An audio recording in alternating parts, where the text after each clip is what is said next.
my doorbell rang. I opened the door and they asked me if I was Danielle Baldwin, and I told them no, but my head was shaking yes, because I knew what they were going to tell me. I saw a car that I didn't recognize, and so then I looked to the side and I noticed that there were two uniformed officers on my door. I remember walking to the door, and I kind of got up on my tiptoes, and you could look out that little window over the top, and I could see the top of those white hats, and then I knew. All of a sudden, two Marines in dress blues came around the corner, and all I could say was, no, no. I was working that day, and I was out in the community, and I got a text from my boss saying that I needed to come back to the office, and I knew. I looked at them and I said, was she wounded or is she dead? And they kind of looked away, and the one chaplain said, she's passed away. And then it, just out of nowhere, I said those words, he's not dead.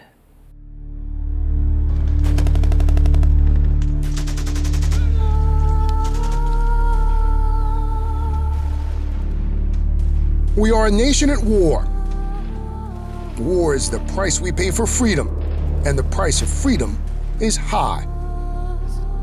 The ledger measured in numbers too costly for most to comprehend. Machines, weapons, vehicles, technology, territory. But freedom's most precious expense cannot be calculated.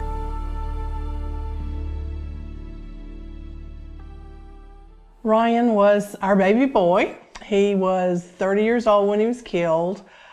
He's the father of two children. One is now age 6 and one is now age 4. He was an athlete.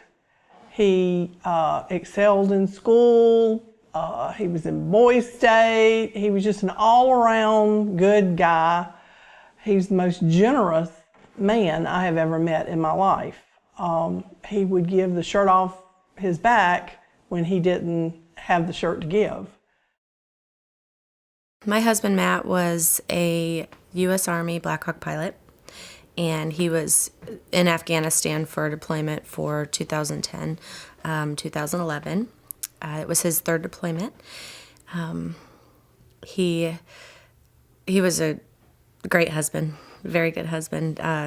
We weren't married for very long, only 9 months and 19 days before the accident, but the time that we did have together was wonderful. He was loving and caring and protective and funny. He was really funny. Just an amazing man.